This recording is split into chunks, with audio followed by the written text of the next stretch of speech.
Well, thank you, Johanna, for your introduction and for the prayer at the beginning. That was a wonderful way to start the meeting.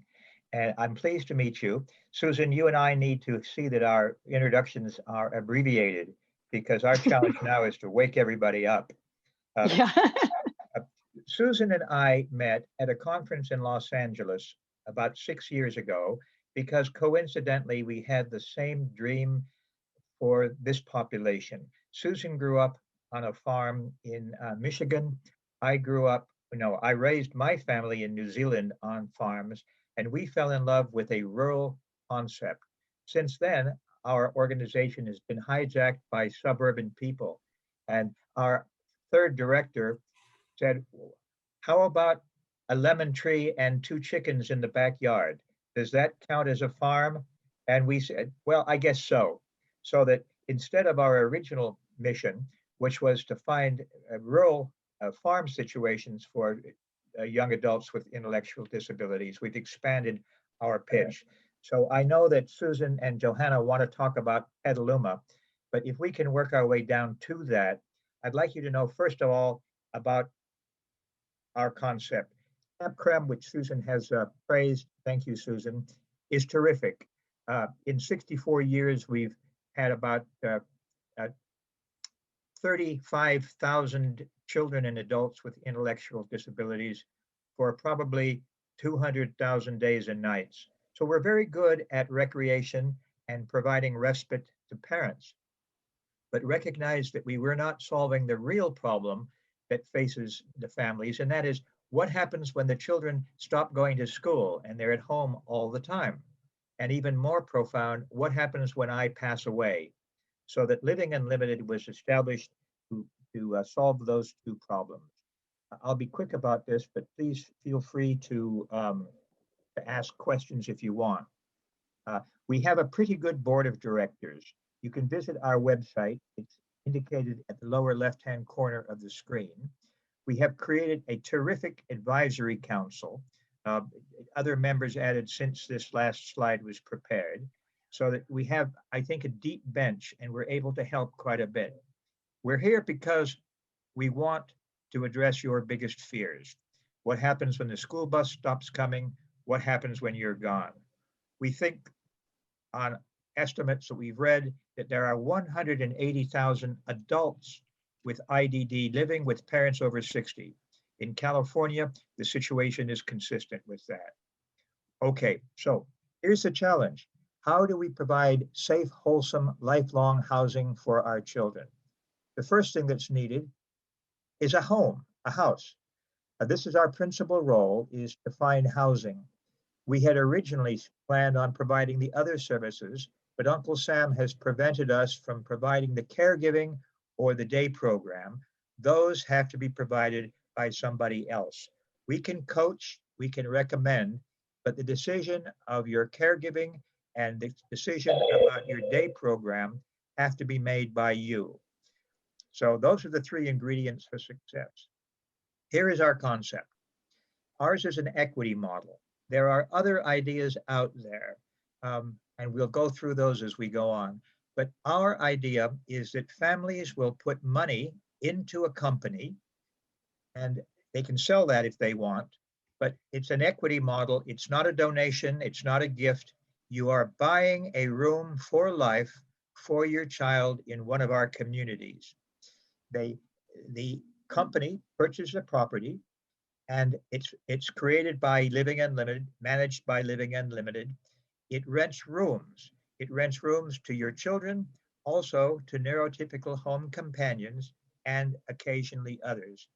We do our best to set rent levels at SSI and SSDI levels. Now, if anyone has a question, please raise your hand or put a note in chat. We want to answer all your questions.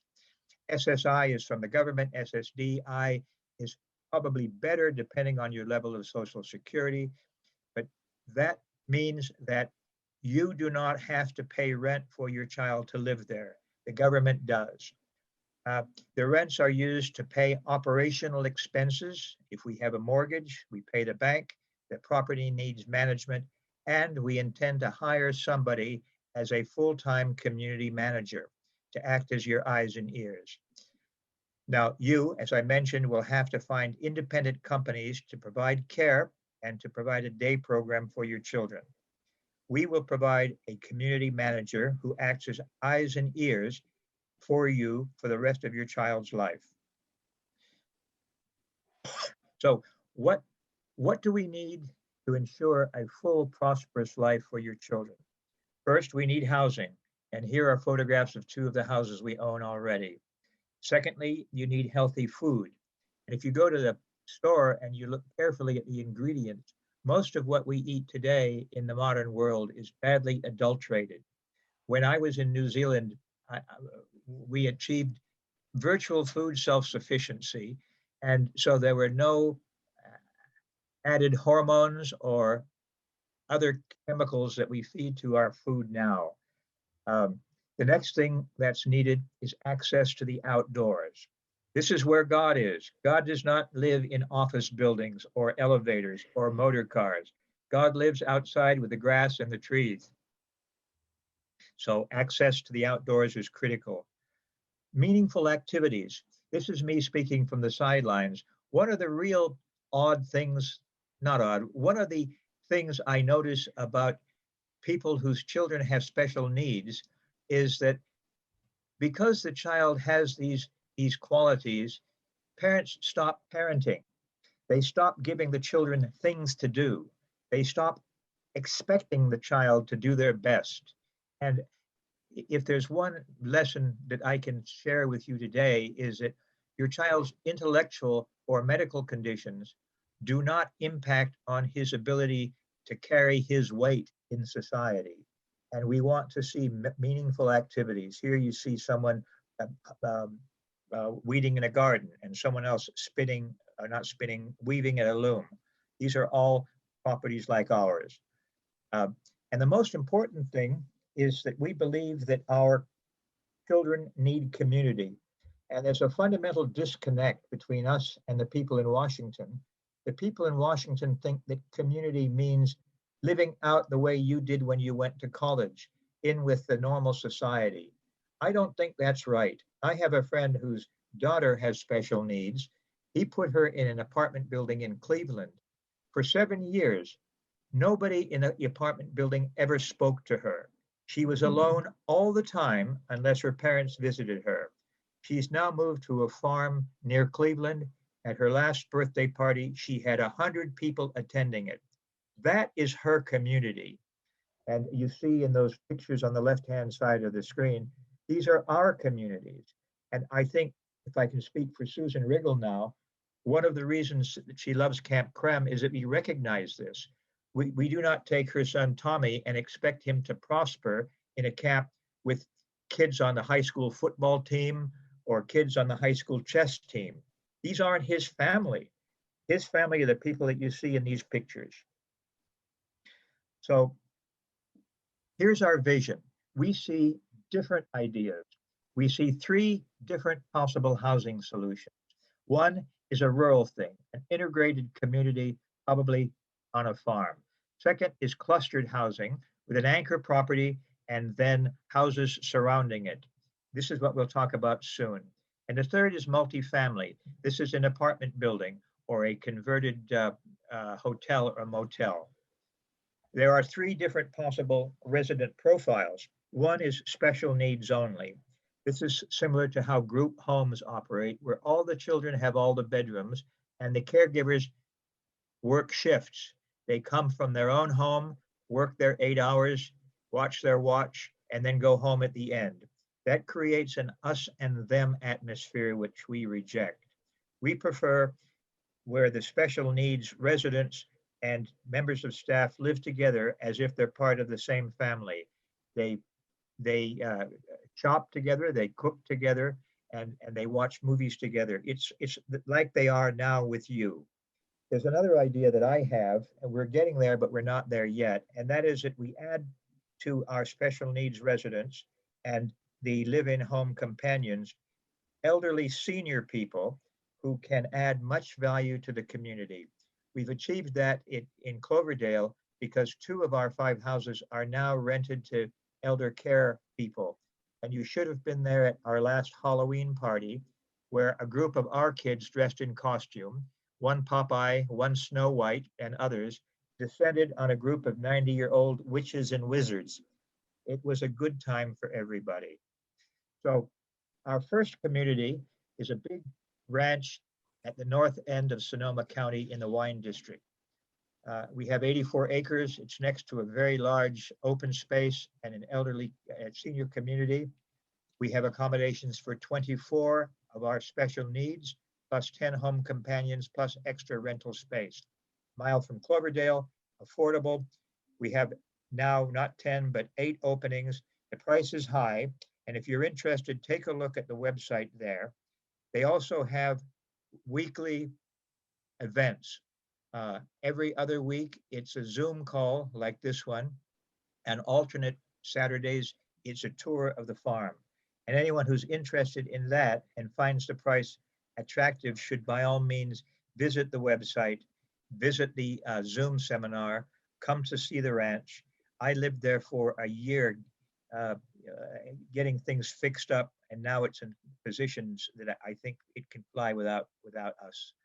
Okay, here's our current pride and joy. This is Mustang Court. Susan and Fiona have invested heavily time, money, and love, and it's a 5.5 acre a parcel, very, very close to the local JC, 5-minute walk to Safeway in Leghorn Park, and a beautiful community. There's a large home. There's room for an accessory dwelling unit. We have an architect now working on redesigning the house and building the ADU. Also, we're creating a farm on the 5.5 acres. We have a consultant working with us on that. The main house will hold 4. 2 of those spots are gone. We have maybe 2 left, maybe only 1 left, depending on one person we're talking to now. The ADU, we hope, will hold 3 of our youth, plus another home companion. And now in the name and the main house holds 2 typical home companions also. That's right. Thank you, Susan. Yeah. So that the main house will be 6 bedrooms. It is 6 bedrooms, and it will hold 4 of our kids plus 2 caregivers. The ADU will hold 3 of our children plus 1 caregiver. And the neighborhood is very nice. And the good news is that we have just created our first satellite community. 4 families have committed to buy a house very similar to the ones you see there, that you can step out of that house and look up the street and see Mustang Court. So there's a very short walk up a quiet street and then through some fields to get to the house and the farm. We intend to buy 4 or 5 more houses in the neighborhood as they become available, and those will be cluster houses linked together with Mustang Court in a full community. We're excited about that, and that's what we're working on now. We also are looking at apartments in town. We've looked at 3 or 4 in Oakland. We've looked at 3 or 4 in San Francisco. We haven't found any that we like yet, but we're always looking because we believe that some families will prefer their child to live in the city. Some will be comfortable with apartment living, others will not. So some of you can read this. This is Sun Tzu, and this is one of my inspirations in life.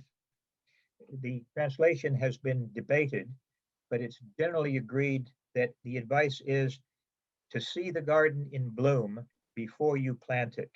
And this is our intention. We urge you to follow the same strategy for yourself. Decide what is best for your child, and then picture your child's garden in bloom. Picture that before you plant it. If your child likes animals, then a farm makes sense. If your child doesn't like animals, but likes bright lights, heavy traffic, and shopping malls, then an urban setting is probably better. And the trick is not for you to decide what your child likes, but to watch your child's behavior. See what your child does when he sees a chicken or a lamb. If he likes it and hugs it, that's good.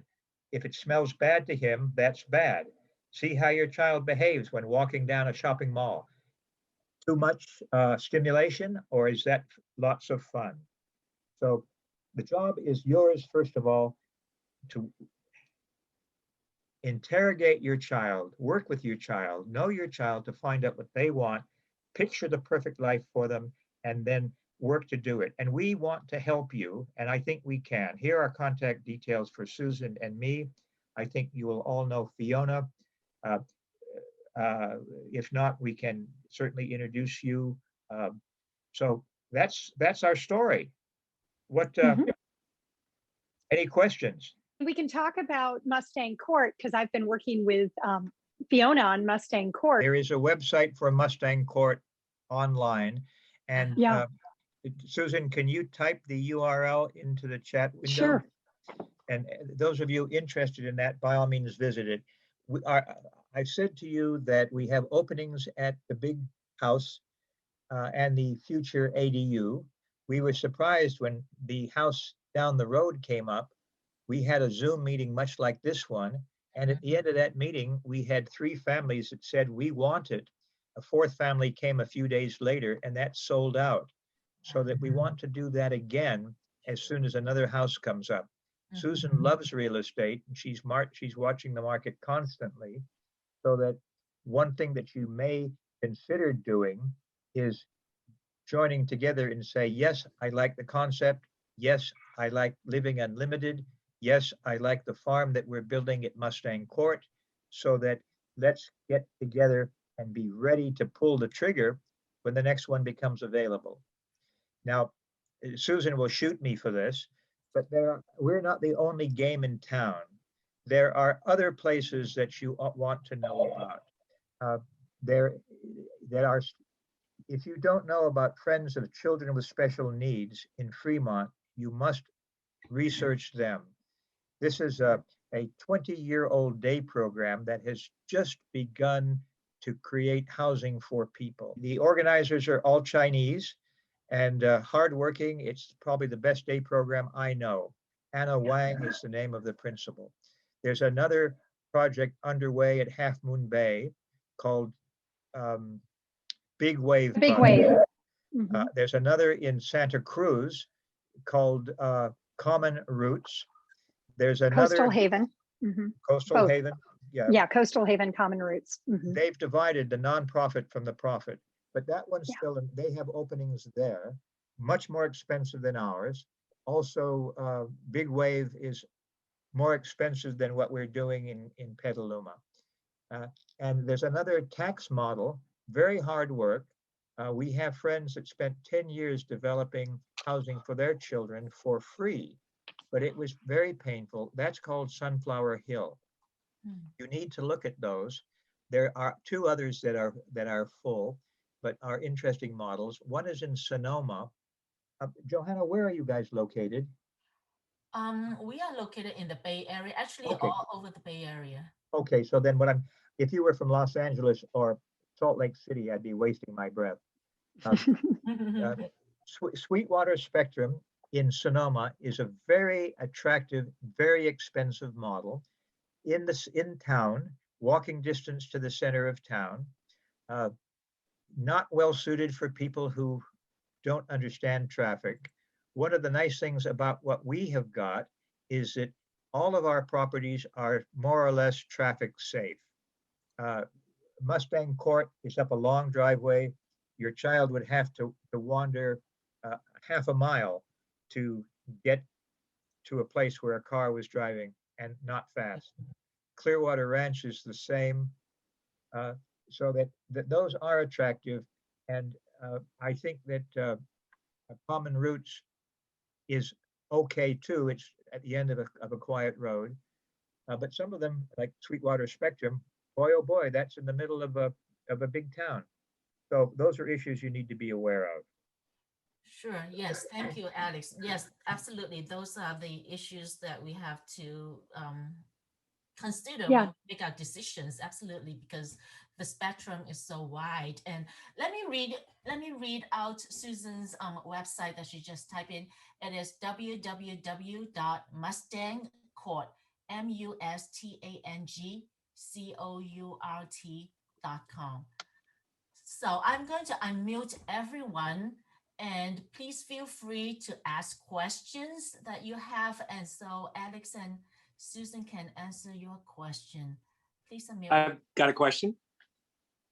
My name is Nick Palermo, and I've been working with special needs kids since 1980. I started a ministry called Capernaum that is a part of the Organization of Young Life. And so we have ministries throughout the world, every state and throughout 40 countries. And a large number of kids that I've worked with are kids in wheelchairs. And so full care. So that's something I would like to know about. Is any of the housing, any of the plans, does it have that consideration in mind? Well, sorry. Go on. Ladies At first. Mustang Court downstairs, we have is wheelchair accessible with an ADA bathroom, and then our ADU is 4 bedrooms, and that will all be wheelchair accessible. It's all Great. ADA. Awesome. We're building it from scratch, so we're doing it just exactly like that. Yeah. And then up in Fantastic. Clearwater, every one of the houses is ADA compliant. Not all the bathrooms. There's usually only one bathroom that's ADA compliant, but Right. most every house is ADA compliant. Fantastic. Yeah. Anything you want to add to that, Alex? No, you took the words out of my mouth. Nick, Okay. we're very conscious of that. Yeah. And we have, we pay attention to it. That's great. That's fantastic. Yeah, all the bathrooms have grab bars for getting in and out of tubs, and the ADA bathrooms all allow you to slide off your wheelchair onto a seat. And what we do at camp is that we have also old-fashioned wheelchairs that don't have all these heavy motors and electrics, and we just move a child from their wheelchair into these wheelchairs, and then we can take them down into our swimming pool because we've got a very wide wheelchair ramp that accommodates these Great. people. That's awesome. Can you explain some more about the equity setup? Like, what do you pay when and how does it work a little more? Sure, Brenda, this is really no different than you buying a house yourself. You put your money down, and other people do. It's a group exercise, and we typically cannot afford to provide financing. On rare occasions, we do. In Clearwater Ranch, we have a single resident, who put about half the money down, and then we've given her a 5-year loan to repay the rest. And that's advisable if you think that you've got money coming soon. You've got a relative that's left you some money, or a legal settlement that's about to come onto you. What we can do with the single family homes is that we can easily get a mortgage to cover a lot of the costs. But the bigger the mortgage, the more expensive the repayments are. So with the first such house that we bought, this is the one on Sestry Lane, our first satellite to Mustang Court. We opted. We're trying to buy it. We haven't finished yet. That's right. Susan hasn't finished with them. They haven't seen her negotiating at her best. We've got an offer accepted. The inspection came out imperfect, and so we're still talking with them. I'm optimistic, but in that property we have targeted about a 50 to 60% down payment, which makes for a 40 to 50% loan. Why? Because then we can afford the monthly payments from the SSI rents. The bank would happily lend us 90%, but then suddenly the families are lumbered with a very large mortgage. So that if you wanted to, We won't recommend it, but if you wanted to, we could work with you to borrow 80% or 90% on a loan, and then you'd put very little money in, but then you would be obliged to put money in every month to help pay the mortgage, because the rents would not be sufficient to do that. So Brenda, there are many ways to skin a cat. We looked at one idea in theory. We didn't do it because it was just too complicated and the property went away. The idea was an attractive apartment building in Alameda. And the numbers showed us that if the parents were willing for the children to live 2 to a room, and we only had 1 caregiver for every 6 children, that we could have, and we were able to get a big bank loan, all maybes, all theoretical. We could put families in there for 10,000 each. What happened was the property was so well priced, it went away before we could blink. And one of the nice things about what we're doing now is that we want to put our groups together quickly. The house that we have bought on Sestri, the satellite house for the Mustang Court, is rare. These things come up infrequently. They're sold quickly. So it's important to us that we have our interested families in advance. We had 2 people who were looking at Sestri that didn't move quickly enough. So we believe that we have got the start of our next house. And Susan is now looking for other houses that are as close and as convenient as Sestri Lane House. So that, sorry, I talked too much. Brenda, did I answer your question? Well, I have another question is, am I buying a home or am I buying into a cooperative something or other? The Yeah, latter. you're buying into an LLC. Yes. You are buying a membership in a company, and other shareholders in that company are the other people whose children will be in the same house. Now, the Mustang Court has an interesting wrinkle to it, because you would be buying into a standard 4-bedroom single-family home in a suburban neighborhood, but you'd also be paying money for rights to the farm. So that if all you wanted to do was to buy a house for your child in town, you don't need us. As soon as a house in your neighborhood comes up for sale, buy it, put your kid in, rent the other 2 bedrooms to your kid's best friends, and there you have it. It's pretty easy to do.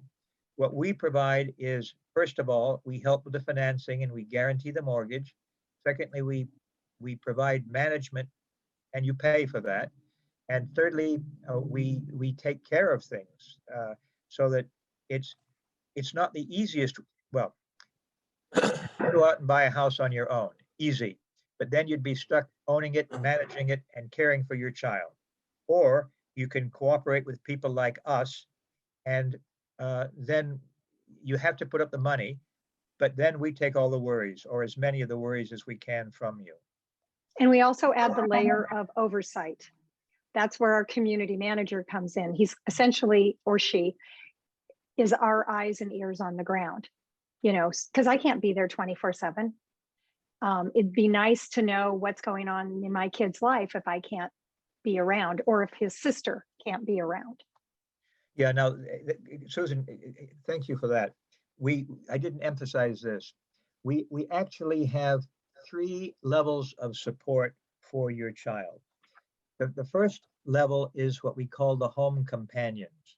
We will have neurotypical people living in the houses with your children, and they will be acting as house parents or like RAs in college, just keeping an eye on things. In addition, your child will be provided support by the regional center, depending on the level of their needs. Your child will also get a day program, also paid by the regional center, depending on what is appropriate. And then we have a community manager who does not have day-to-day caregiving responsibility, because he's also looking at the property and the lawns and everything else. But his job, among other things, is to keep an eye on the welfare of your children, to keep an eye on the performance of these third-party vended companies, and to keep an eye on the the property. So these are all involved to caring for your child. Now, two things that I should mention. One is that you will want to plan ahead and be sure that your child's IPP anticipates living independently. And when you do that, you want to pay attention to those services you're providing your child, but you don't notice. Imagine you're not there. What are you doing unconsciously or automatically to help your child that someone else would have to do if your child were not living with you? You must be sure that that is in the IPP. That will make the transition much more smooth. And if you're all in the Bay Area, we've been looking in the Bay Area for housing for the 5 years that we have been doing this. It's very expensive. And the further you go out from the Bay Area, the more sensible housing prices are. We're looking in Sonoma County at the moment because it's beautiful and it's convenient to the Bay Area. We're beginning to look in eastern Contra Costa County. We're toying with the idea. We were looking in Santa Cruz County also because it's less expensive than the inside Bay Area is. And eventually I see us moving out to places like Lodi and Marysville and the foothills because there are better prices there. Have you searched for anything in Santa Fe? No, we're still in California. We've got a project. We've done a little. He just asked about the South Bay, right? South Bay or Santa Fe? San Jose. Oh, San Jose. Sorry, she heard South Bay. I heard Santa Fe. Okay. Yes, you may know, Nick, that it's a bit expensive in the South Bay. Yep. We looked at the monastery down there to the south of San Jose. Los Gatos, Right. the presentation center. Oh yeah. Yeah. Mhm. Yeah, the Sisters of the Presentation were selling a beautiful property just on the start of Bear Creek Road off Highway 17. Really? Gatos. Yes. And it was too big for us alone and priced Yeah. too high for us Yeah. alone. And we worked to get a local K through 12 school for this population and a college that does post-secondary training. And we had an idea of bringing in a Silicon Valley incubator and dividing the property up between all that. But somebody bought it before we could do that. Mm. Anna Wang has produced one apartment building in Fremont. She has attempted to do one in San Jose. I do believe that she's been priced out by the market. Yeah. So thank you, Alex and Susan, for the wonderful presentation. I'm Roy. I'm married to my wonderful wife, Joanna. Oh. And this is Preston, my Hi, son. Preston. Alex, and hi, Hey, Preston. hi, Susan. How are you? So I had two questions, but I think it's similar in line with what Randa just asked. Like, what is a kind of the purchasing model? Like, if it's just like buying a house, like when you shop for a house, when you're ready, you pay for that in one lump sum or you mortgage it. I think that's the model, right? Because this is actually you put us, I'll put myself in the waiting list, interest list, just like I do the shopping, and you guys do the house shopping. When the house is actually ready to close, that's actually where the transaction needs to happen. Is that correct? I think that's my understanding. I cannot kind of wait for when my son is ready to move in, then I pay that transaction. But I need to prepare that actually when I'm interested and I'm ready, when the house is closed, then the transaction needs to happen. I think that's my understanding. That's the way some families work it. I mean, my son is only 19, but I started panicking when he was about 12, thinking, oh my goodness, where's he going to live? So I started thinking ahead, and I do, our project there at Mustang Court is not going to be ready for a couple more years, but he needs a house in 3 years. But I'm thinking ahead.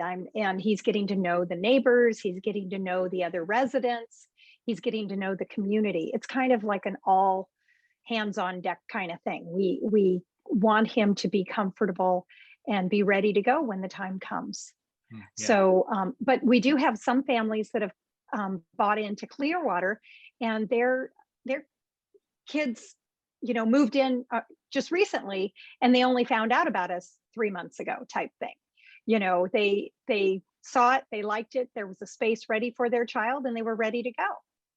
So it's a matter of how it works. Yeah, Roy, And further to that, at Clearwater Ranch, we have one family with a 16-year-old. Hmm. So that family is at least 6 years away from moving. But Mm. finding these properties is very difficult. Finding these communities is very difficult. So that the prudent thing to do, I suppose, is to buy something with the expectation that your child will move there when ready. That gives you the opportunity of a very systematic transition. What's happening in Clearwater and at Mustang is that families go with their children regularly. They work in the garden, they picnic, they swim in the swimming pool, and gradually the children begin to see that as their second home. Uh, and so that by the time the move occurs, it's like automatic. We had one kid that got the key to his house a year before he moved into the house, but he had his key that he wore on an elastic band around his wrist because it was his key to his house. mhm. The other approach, which is high risk, is that you wait until it's time and hope that you can find something. Uh, there's very little out there. We have a few openings on our properties. I've mentioned the other two that have openings.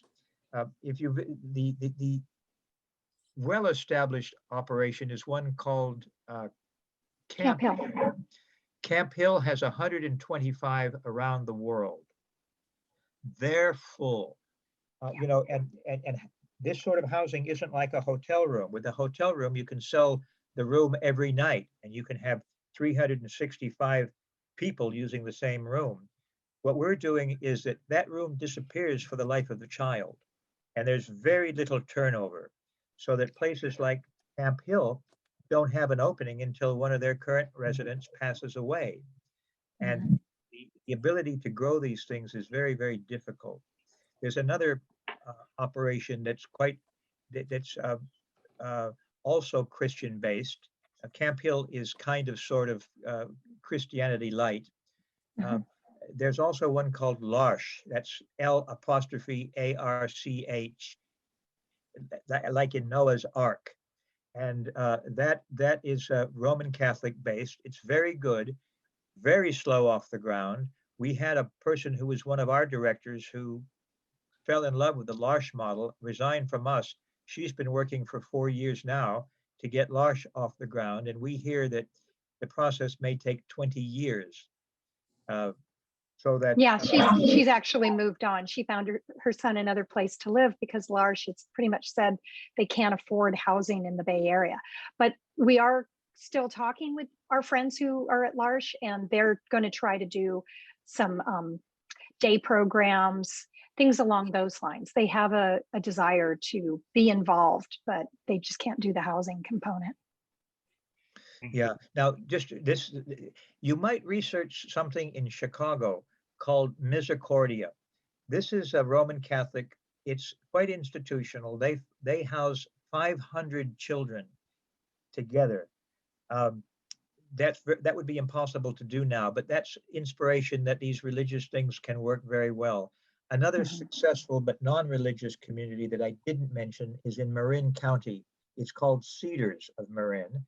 They've been around for 102 years, and they have a 20-acre farm in Ross. And if you know the Bay Area, you know that 20 acres of land in Ross is impossible. That they picked that up 100 years ago and have hung on to it. But their program is terrific. And so what you might consider doing is visiting, going north to south, visiting our 2 properties or 3 properties, depending on Susan's success, visiting visiting Sweetwater Spectrum in Sonoma, Vine Village in Napa, then going south, visit Sunflower Hill in Pleasanton, and then Camp Hill. well, yeah, I'm working my way south. Friends of Children with Special Needs in Fremont, Camp Hill in Santa Cruz, Common Roots in Santa Cruz, and Big Wave Project in Half Moon Bay. That will tell you what's going on in the Bay Area. They're not the same. Lots that they have in common. They're all working well, and they'll give you hope. They'll give you hope that there are solutions, and you don't have to like our model and follow it, or you might like us and want to do a different model. We'll probably be agreeable. We were already hijacked from doing big farms to doing single-family homes in the suburbs. So And we're working with families in Hawaii. We're Yes. helping them set up houses for Hawaii. So we've got a nice little structure. We've got a great business plan. If you ever want a business plan, Alex always makes fun of me. Nobody wants to read my business plan, but it tells you how we lay things out. And we've thought this all out. Thank you, Susan and Alex. Yeah, yeah. Yeah, So- and Roy, we're not in it for the money. We're not getting paid for any of this. And everything we have is free to you. If you want to see our business plan, if you want to see our legal documents, if you want to see our finances, we're an open book. We're working with you to solve a recognized and serious problem. The bad news is that no one's going to solve this for you. Uncle Sam isn't going to phone you up and say, we have been thinking about Preston and don't worry about a thing. It won't happen. And if you don't do it, it won't get done. That's right.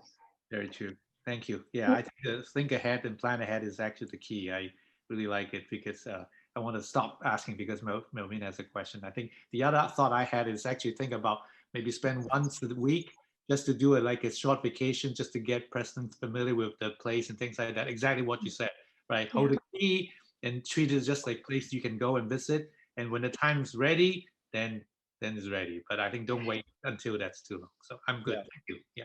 Can I point out that like up there in Mustang Court, each one of these homes is going to have their own flavor. They're going to have their own kind of community within the community. You've got your 4 kids, 4 disabled residents living in a home and a couple of home companions. You could make it a Sparrow North, you know, because it's I your like that home. Sparrow I mean, nest outing. yeah, a little Sparrow nest. I like that. Fly north. That's what I was Yeah. thinking earlier this morning. I was like, wow, if we have all these cluster homes and our families living together, this is so awesome. I was Yeah. just And thinking. then you interact with other people in the community and you have use of the gardens. We're still working on the gardens, but it's going to be a very nice Yeah. long-term opportunity for our kids. Yeah. Melvina has been so patient. Yeah. Melvina, Hi, first of all, I just want to thank Joanna for letting visitors, friends come. I'm gonna have to get in touch with you to find out more about your organization. I only learned about it through Linda, who's actually friends with Wendy, who I'm also an acquaintance of. So thank you.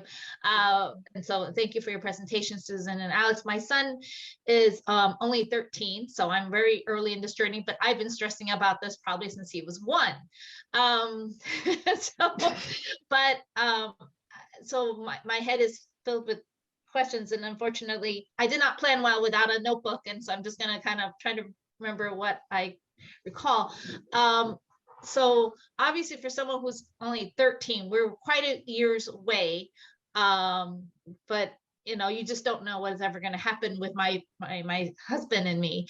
And he only has a younger sister who I just don't want to think about the burden that would be placed on her, even though at a young age, I think she's already expressed that she would take care of him after we pass away, but still, I don't want her limited, right? So hearing about these opportunities of other things is great.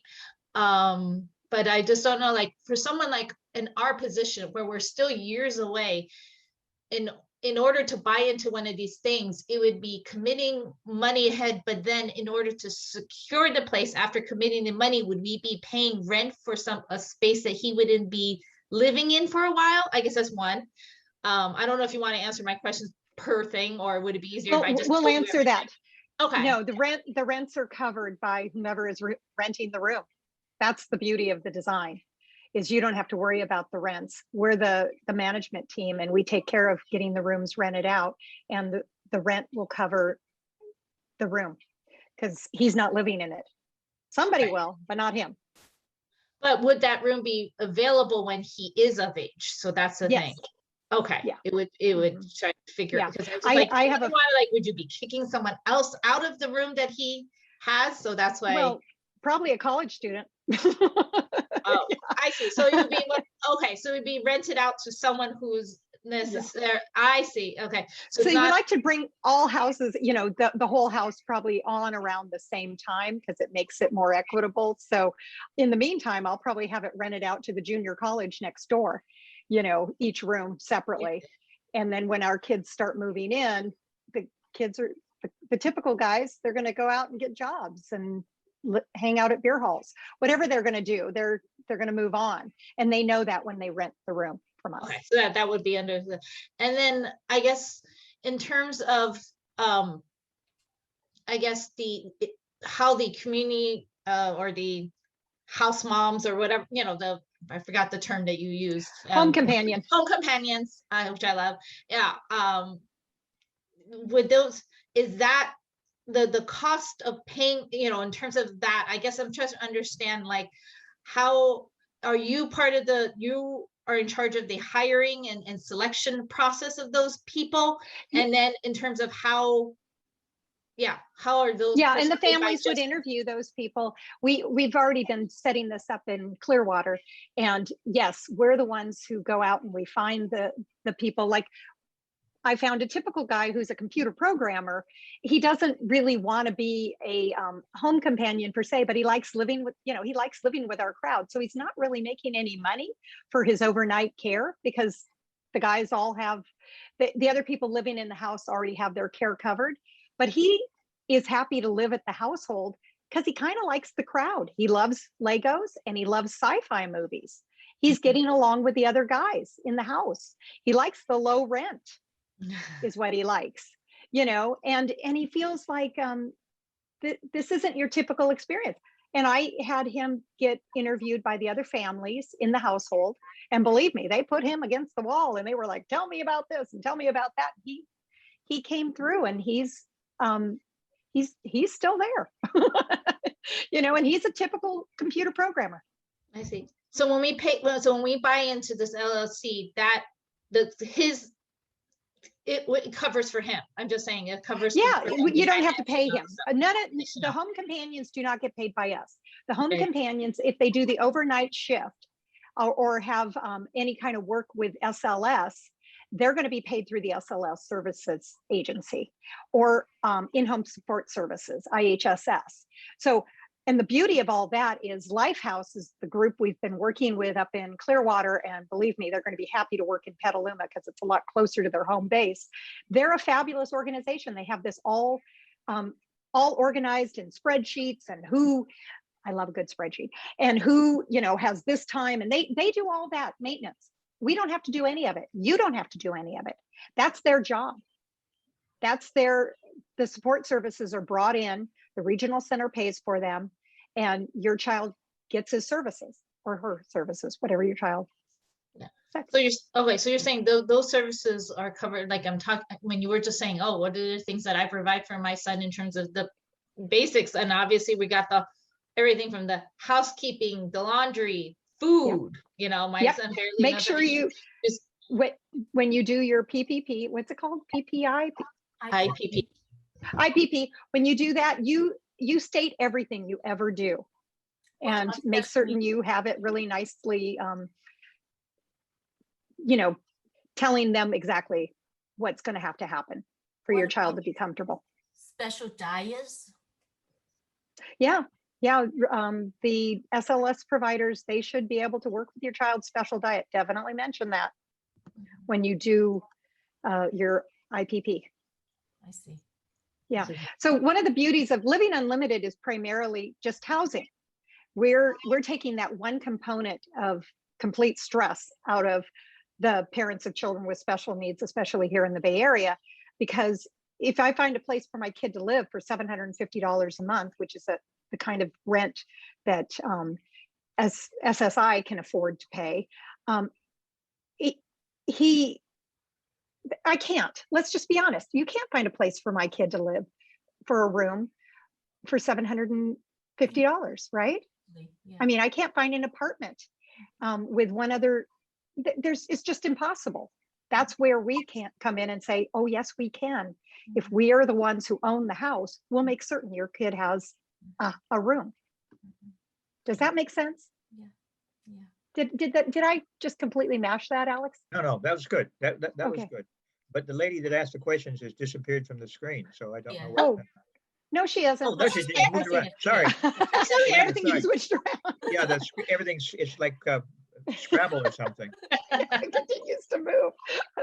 So does that make sense at all? I mean, essentially what we're doing is we're taking the stress out of the fact that your kid will have a room.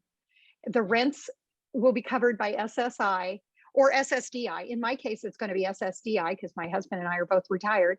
And it's his. And the group home's not going to sell out from underneath him. The institution, if there were any, it's not going to close. This is just my way of being a, retentive parent, making certain my kid has a place. Yeah. So Melvina, you're buying a home for life. You're buying the right for a room in a house as long as you want it.